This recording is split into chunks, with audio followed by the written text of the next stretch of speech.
So hi guys, welcome back to the video. तो आज हम लोग बात करने वाले Godzilla x Kong the new empire के प्रीक्वल के बारे में। और हाँ, मैं इसमें गॉडजिला वर्सेस कॉन्ग 2021 में जो मूवी आया था उसके बारे में नहीं बात करने वाला। मैं इसमें बात करने वाला हूँ Godzilla x Kong the haunted graphical novel के बारे में। मतलब मॉन्स्टरवर्स यूनिवर्स में तुमको लाइव एक्शन मूवी तो देखने को मिल ही रहा है, जो कि 2014 से लेकर अभी तक निकलते हुए आ रहा है। और प्लस हाल फिलहाल में एक वेब सीरीज भी निकला एप्पल टीवी की तरफ से, ये भी मॉन्स्टरवर्स में इंक्लूडेड है। और प्लस इसका ग्राफिकल नोवेल भी है जो कि कैनन है, जो कि तुम समझ लो कि दो मूवी के बीच के जो गैप है उसको फुलफिल करता है। तो ये जो ग्राफिकल नोवेल है Godzilla x Kong the haunted, वो भी यही करेगा। मतलब दो मूवी के बीच की स्टोरी को फील करेगा, जैसे कि 2021 में जो आया था गॉडजिला वर्सेस कॉन्ग, जिसमें तुमको मेगा गॉडजिला देखने को मिला था उसके, और अभी जो नया निकलने वाला है Godzilla x Kong the new empire, इन दोनों मूवी के बीच का जो स्टोरी है उसको फील करेगा ये Godzilla x Kong the haunted. अब जो लोग मॉन्स्टरवर्स के फैंस है या फिर गॉडजिला के फैंस है, वो लोग तो सोचेंगे कि भाई, कुछ लोग तो सोचेंगे ही कि भाई हम लोग को तो इसके बारे में पता ही नहीं है। भाई यही मेरे को WB का मार्केटिंग स्ट्रेटेजी समझ नहीं आता है। जो चीज प्रमोट करने का है उसको तुम प्रमोट नहीं करते, और जो चीज प्रमोट करने का नहीं है उसको तो भाई धड़ल्ले से प्रमोट किया जा रहा है। मतलब भाई अभी जो मूवी निकला ही नहीं है उसका भाई क्लिप काट काट के भाई टीवी स्पॉट पे टीवी स्पॉट निकाला ही जा रहा है। भाई इतने सारे टीवी स्पॉट निकल चुके हैं कि वो सारे टीवी स्पॉट्स को कोई अगर देख ले इकट्ठा तो भाई मूवी प्रेडिक्शन कर लेगा।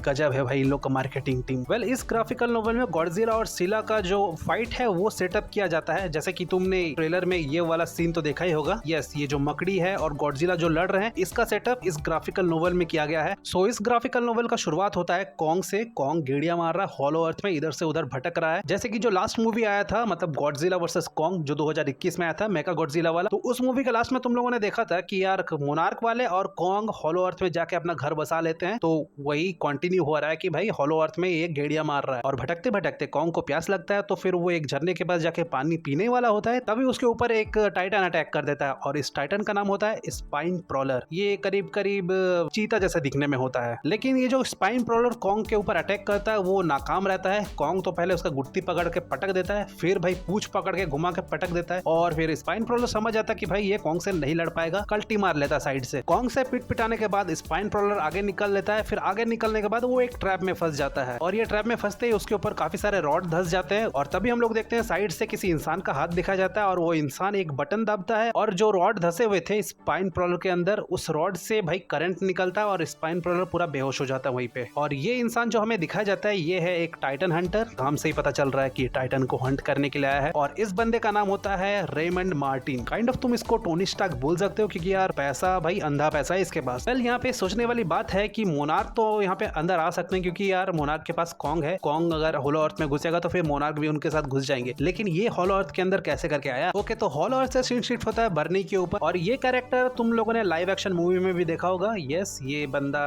पॉडकास्ट करता है और इसके पॉडकास्ट का नाम है टाइटन ट्रूथ पॉडकास्ट। और हम लोग देखते हैं कि ये अपने पॉडकास्ट में अपने लिसनर्स को बोल रहा है कि जिसके लिए तुम मेरा सब्सक्रिप्शन लेते थे उसका न्यूज मुझे मिल चुका है। यस, गॉडजिला का न्यूज। तो गॉडजिला को अभी अटलांटिक ओशन में किसी ऑयल रिग के सामने देखा गया है, और ये जो ऑयल रिग है ये 2020 से खाली पड़ा हुआ है। और फिर बर्नी अपने लिसनर्स को बताता है कि हमें यहाँ पे पता चलता है कि यूएस मिलिट्री भी आसपास में है, और यूएस के जो फाइटर जेट्स है वो भी गॉडजिला के मूवमेंट के ऊपर नजर रखे हुए हैं। अच्छी बात यह है कि यूएस फाइटर जेट्स अभी अटैक नहीं कर रहे हैं, क्योंकि यार गॉडजिला से तुम फाइट नहीं कर सकते, और अगर तुम गॉडजिला से फाइट करोगे तो तुम्हारे कितने फाइटर जेट्स तबाह हो जाएंगे तुम भी नहीं जानते, और इससे हमारे कितने बिलियंस डॉलर वेस्ट हो जाएंगे। ओके, तो मुझे एक और न्यूज मिल रहा है, और ये न्यूज है कि गॉडजिला ने अपने एटॉमिक ब्रेथ से उस ऑयल रिग को तबाह कर दिया है। और इससे मुझे याद आता है कि गॉडजिला कभी भी किसी के ऊपर बेवजह अटैक नहीं करता है, जैसा कि हम लोग पहले देख चुके हैं। जब गॉडजिला ने पेंसाकोला में एपेक्स साइबरनेटिक्स के ऊपर हमला किया था, तब हम लोग को पता चला था कि एपेक्स साइबरनेटिक्स मेगा गॉडजिला बना रहा है, इसीलिए गॉडजिला ने उनके ऊपर अटैक किया था। तो इसी वजह से मैं बोल रहा था कि गॉडजिला कोई भी अटैक जानबूझ के या फिर बिना सोचे समझे नहीं करता है। सो ये सब प्रवचन जो है बर्ली अपने पॉडकास्ट में बोल रहा था, और इसी के थ्रू हम लोग को पता चला था कि गॉडजिला का मूवमेंट क्या है। मतलब यार गॉडजिला खुद तो आके नहीं बताएगा कि यार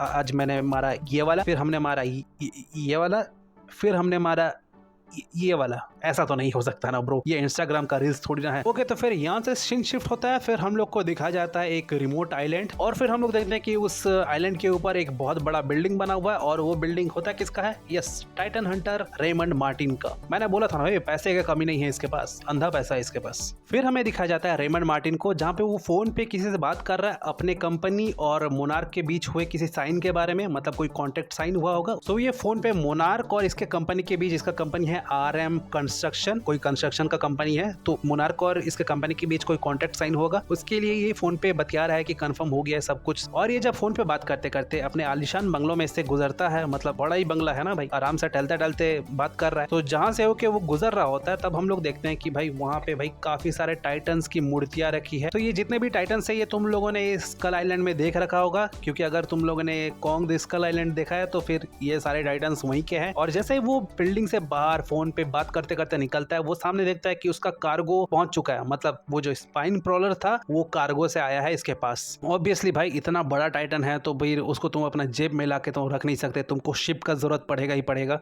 और यहाँ से सीन शिफ्ट होता है फिर से हॉलो अर्थ के अंदर, जहाँ पे कॉन्ग फिर से गेड़िया मारते मारते किसी गुफा के अंदर घुसता है। और ये शायद सीन जो है यहाँ पे गुफा वाला, ये शायद ट्रेलर में भी हम लोग को दिखाया गया है कि भाई कॉन्ग गुफा के अंदर घुसता है, फिर वो फिर अपने एक्स को लाइट की तरह यूज करता है और फिर उसे कुछ चित्र देखने को मिलते हैं। कॉन्ग जिस गुफा में घुसता है वहाँ पे काफी सारे चित्र बने होते हैं, जैसे कि ये चित्र तुम लोगों ने पहले भी देख रखे हैं, जिसमें इस चित्र से पता चलता है कि यार पुराने जमाने में कैसे करके ये टाइटन्स आपस में लड़ा करते थे। जैसे कि हम लोगों ने इससे पहले देखा था कि भाई गॉडजिला और कॉन्ग के बीच में जो फाइट होता है उसका एक चित्र हम लोगों ने देखा था, उसी प्रकार का चित्र यहाँ पे हम लोग देखते हैं कि गॉडजिला वर्सेस कोई एक रेप्टाइल टाइटन है। और ये रेप्टाइल टाइटन आई थिंक शिमुई हो सकता है। प्लस यहाँ पे बहुत सारे टाइटन्स का लड़ाई दिखा गया था, मतलब गॉडजिला का भी, रोडेन का भी और प्लस कॉन्ग का भी। तो शायद ये वाला सीन अगर मूवी में दिखा जाएगा तो फिर सही रहेगा, ताकि इंसानों के जरिए हम लोग सही से समझ पाए। कॉन्ग अगर गेड़िया मारेगा तो फिर मोनार्क वाले भी उसके पीछे पीछे रहेंगे और फिर वो लोग भी तो वो चित्र देखेंगे और उनको भी समझ में आएगा कि भाई क्या है। या फिर जिया कॉन्ग से ही पूछ लेगी कि अबे ये सब क्या है करके, कॉन्ग ही बता देगा जिया को, फिर जिया से हम लोग को पता चल जाएगा। ओके, तो यहाँ से सीन शिफ्ट होके हम लोग धरती के ऊपर आते हैं और यहाँ पे हम लोग को फोकस दिखाया जाता है रेमंड मार्टिन का, जहाँ पे हमें पता चलता है कि रेमंड मार्टिन उस जो आइलैंड में रहता है, जहाँ पे स्पाइन प्रॉलर का उसने डिलीवरी लिया, उस आइलैंड में वो एक बड़ा रोबोट मतलब मेका गॉडजिला टाइप का कुछ बना रहा है जिसका नाम है टाइटन हंटर। और उसने जो हॉलो अर्थ से एक टाइटन लाया है स्पाइन प्रॉलर, उसको एज अ टेस्ट के जरिए यूज करेगा कि भाई ये जो बड़ा सा रोबोट है मेका टाइटन हंटर, जो भी है बड़ा सा मेका गॉडजिला जैसा, ये टाइटन्स के अगेंस्ट काम करता है कि नहीं करता। तो उसी लिए टेस्ट करने के लिए भाई टाइटन हंटर है तो कोई टाइटन ही चाहिए ना। अब इसको अगर चालू करेगा तो भाई गॉडजिला को पता चल जाएगा, लेकिन इसने अभी तक इसको चालू नहीं किया है टेस्ट करने के लिए। अगर चालू करेगा तो गॉडजिला को पता चल जाएगा, भाई सेंस कर लेगा वो। तो इसे टेस्ट करने के लिए रेमंड मार्टिन एक डिकॉय का प्लान बनाता है। अब ये जो डिकॉय का बात रेमंड मार्टिन कर रहा है ये होता है तुम्हारा इंडिया में, मतलब इंडिया में एक परमाणु बिजली घर होता है जहाँ पे परमाणु से मतलब बिजली बनाया जाता है वो, तो उसको वो लोग बोलता है कि एक्टिवेट कर लो हाई पोटेंशियल में, ताकि गॉडजिला को पता चले और गॉडजिला उसके परमाणु के रेडिएशन को सोखने के लिए आए। तो इन लोग का प्लान क्या रहता है कि गॉडजिला जैसे ही इंडिया जाएगा उस रेडिएशन को सोखने के लिए, वैसे ही लोग इधर अपना टेस्ट वेस्ट कर लेंगे चालू वालू करके कि भाई देख लेते हैं कि भाई काम सही से कर रहा है कि नहीं कर रहा है ये जो मेका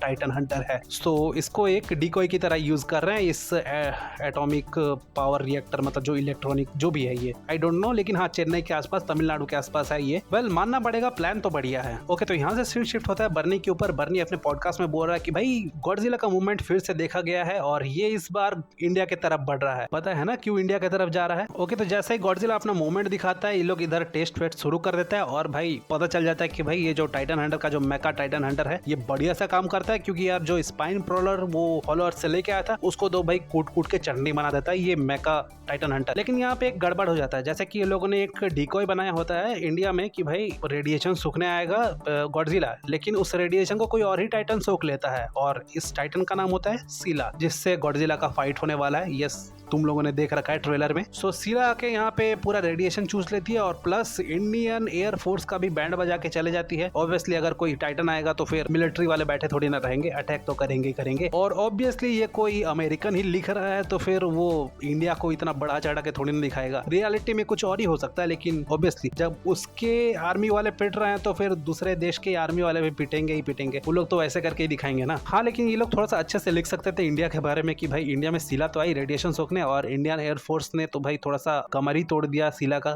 थोड़ा सा चोट वोट लग जाता होगा, तो ऐसा कुछ लिख सकते थे, लेकिन लिखेंगे नहीं ऐसा। फिर क्या, तुम लोगों को तो पता चल गया है कि इंडिया में जब सीला आई तो क्या हुआ। तो फिर जब गॉडजिला आता है उस पॉइंट पे रेडिएशन सोखने, वो देखता तो भाई रेडिएशन सोख के कोई और ही निकल लिया है। और जैसे कि तुम लोगों ने Godzilla the king of the monster 2019 में जो निकला था मूवी, उसमें देख रखा था कि भाई सारे मॉन्स्टर गॉडजिला को अपना किंग मान रखे, सब लोगों ने सर झुका के प्रणाम किया था। तो गॉडजिला यहाँ पे यही सोचता है कि भाई हमको तो राजा मानते हो लेकिन साला हमसे गद्दारी, तो बस ये सीला के पीछे लग जाता है, खोजने के लिए कहाँ है सिला, तेरी तो जवानी निकालूंगा मैं। ओके, तो फिर हमें एक फ्लैशबैक दिखाया जाता है, ये रेमंड मार्टिन के बारे में होता है और हमें पता चलता है कि ये टाइटन से इतना नफरत क्यों करता है। और ये जो फ्लैशबैक होता है ये 2014 का होता है। तो इस फ्लैशबैक में देखने को मिलता है हमें कि इन लोग का तो कंस्ट्रक्शन का कंपनी होता है रेमंड मार्टिन का, तो ये लोग ऐसे करके एक बिल्डिंग कंस्ट्रक्ट कर रहे होते हैं और वहीं पे ये फीमेल म्यूटो हमला कर देती है, जिससे इसके सारे परिवार वाले लुढ़क जाते हैं। मतलब इसका बीवी बच्चा, इसके माँ बाप, इसको भी चोट वोट पहुंचता है। तो भाई इसको भाई मतलब अधमरा हालत में रहता है, इसको सीधा हॉस्पिटल पहुंचाया जाता है, वहां पे जाके बच जाता है। लेकिन हाँ, बाकी जितने भी फैमिली मेंबर्स थे सारे मर जाते हैं। फिर हम लोग को एक हफ्ता बाद का टाइम दिखाया जाता है जहाँ पे टाइटन हंटर अपने मेका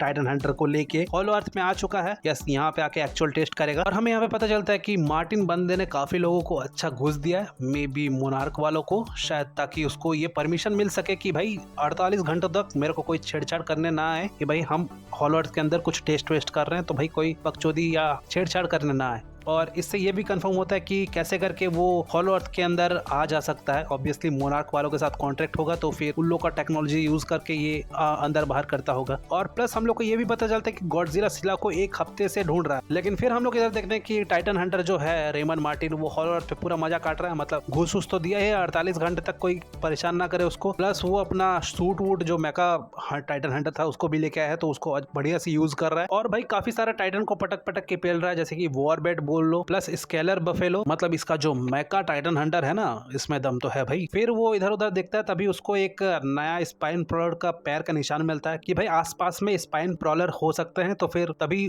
उन लोग को 2 छोटे छोटे स्पाइन प्रॉलर दिखते हैं। ओके, तो फिर यहाँ से हम लोग को सीन शिफ्ट देखने को मिलता है रोम का, जहाँ पे सीला वहाँ पे अटैक कर रही है रोम में। और फिर हम लोग को पता चलता है कि यार समुद्र से कोई आ रहा है, और कौन आ रहा होगा? ऑब्वियसली गॉडजिला आ रहा है। फाइनली ढूंढ लिया। और जैसे ही गॉडजिला पानी से बाहर निकलता है और प्लस सीला के सामने जाके खड़ा होता है, तभी हम लोग को नीचे लिखा रहता है कि भाई ये दोनों का fight Godzilla x Kong the new empire movie में कंटिन्यू होगा। मतलब जैसे ही पता चला कि गॉडजिला और सीला आमने सामने हैं, तो हम लोग सोच रहे होंगे कि फाइट वाइट करेगा, लेकिन राइटर भी समझ रहा है कि भाई 2D में क्या ही देखोगे, जाके 3D में थिएटर में देखो। फिर हमें हॉलो अर्थ का सीन दिखाया जाता है जहाँ पे कॉन्ग को पता चल जाता है कुछ ना कुछ गड़बड़ है। और ये कुछ ना कुछ गड़बड़, यस, और ये कुछ ना कुछ गड़बड़ जो है ये रेमंड मार्टिन के मेका टाइटन हंटर को रेफर कर रहा है। यस, कॉन्ग जैसे ही सेंस करता है कुछ ना कुछ गड़बड़ है, वो वहीं पे पहुंच जाता है जहाँ पे ये सब बकचोदी हो रहा होता है। तो जैसे ही कॉन्ग उस लोकेशन में पहुंचता है, वो देखता है कि भाई एक बड़ा सा मेका टाइप का कुछ खड़ा है और उसने एक स्पाइन प्रॉलर को मार के लेटाया रखा है। और ये जो स्पाइन प्रॉलर यहाँ पे लेटी हुई है, जो मरी हुई है, जैसा कि हम लोगों ने पहले देख रखा था कि 2 छोटे छोटे स्पाइन प्रॉलर के बच्चे थे, ये उन्हीं की माँ है। सो अब कॉन्ग और मेका टाइटन हंटर के बीच में लड़ाई हो जाता है। मतलब जो मेका टाइटन हंटर है वो भी कॉन्ग को बढ़िया से मारता है, 1-2 मुक्का पटक पटक के पेलता है, तो कॉन्ग का फेस में भी पड़ता है। आई थिंक शायद इसी की वजह से कॉन्ग को कैविटी हो जाता है, एक मुक्का पड़ने की वजह से। मे भी ऐसा हो सकता है, क्योंकि हम लोगों ने ट्रेलर में देख रखा है कि कॉन्ग यहाँ पे लोहे का दांत लगा के रखा है। फिर कॉन्ग भी अपने हरकत में आ जाता है, भाई एक्स है ना उसके पास, गॉडजिला के फिन डॉल्सल वाला एक्स है, तो भाई कॉन्ग भी पटक पटक के पेलता है। लास्ट में भाई खाई से नीचे गिर जाता है, उसका जो मेका टाइटन हंटर है एक खाई से नीचे गिर जाता है, कॉन्ग फेंक देता है। और जैसे रेमंड मार्टिन को पता चलता है कि ये जो मेका टाइटन हंटर है ये खराब हो चुका है, ये ब्लास्ट होने वाला है, वो निकल लेता है। और